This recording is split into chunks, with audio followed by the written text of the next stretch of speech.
आपण पाहत आहात सुपरफास्ट 24 तास न्यूज, बातम्यांचा खरा वेग। माननीय बाळासाहेब ठाकरे हरिद्रा हळद संशोधन व प्रशिक्षण केंद्र वसमतचा तृतीय वार्षिक सर्वसाधारण सभा वसमत येथे संपन्न झाली।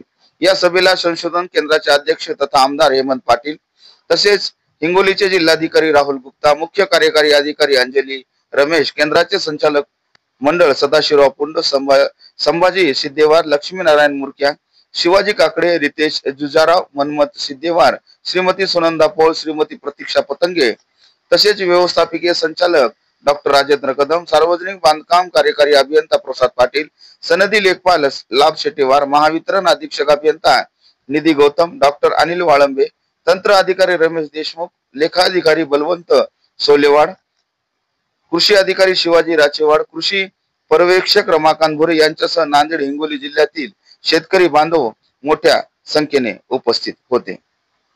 या बैठकीला मोठ्या प्रमाणात शेतकऱ्यांनी प्रतिसादही दिला।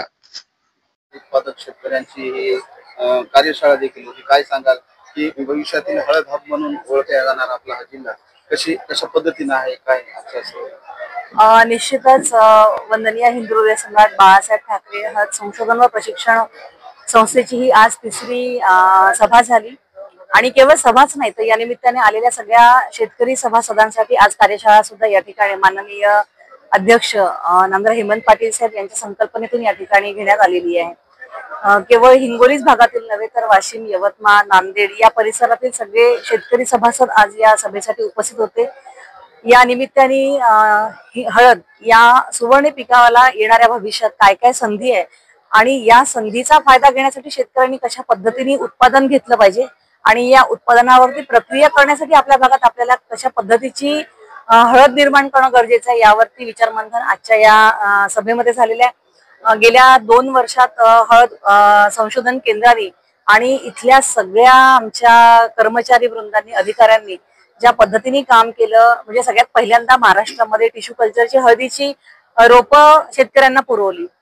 ती रोपं ज्या शेतकऱ्यांनी वापरली, 2 वर्षात उत्पादन घेतलं, त्यांनी प्रत्यक्ष अनुभव या ठिकाणी येऊन सांगितलं की आम्हाला किती चांगलं उत्पादन मिळालं, त्याच्यावरती रोगराई कमी आली, उत्पादन खर्च कमी झाला, वेळ कमी लागला, आम्हाला दुसरं 2 महिन्याचं 3 महिन्याचं उत्पादन त्या ठिकाणी अधिकचं घेता आलं। हे सगळं मला वाटतं या संशोधन केंद्राचं फलित आहे। अजून तर संशोधन केंद्र पूर्ण उभंही राहायचं आहे, अनेक बाधा आल्या, त्यातूनही मार्ग काढून हळद संशोधन केंद्र आज उभं राहत आहे। निश्चितच येणाऱ्या काळात या परिसरातीलच नव्हे तर महाराष्ट्रातील आणि भारतातील हळद उत्पादनाला एक चांगली गती आणि जागतिक नकाशावरती नेण्याचं काम निश्चितच हे संशोधन केंद्र करेल याची मला खात्री आहे। निश्चितच आता या ठिकाणी आपण देशभरातील 45च्या वर वाणांची लागवड केलेली आहे। आपल्या वातावरणात सूट होईल असं कुठलं वाण असेल, ते कशा पद्धतीने त्याचे संगोपन घ्यावं लागेल याची सगळी अभ्यास या संशोधन केंद्रात चालू आहे। त्याच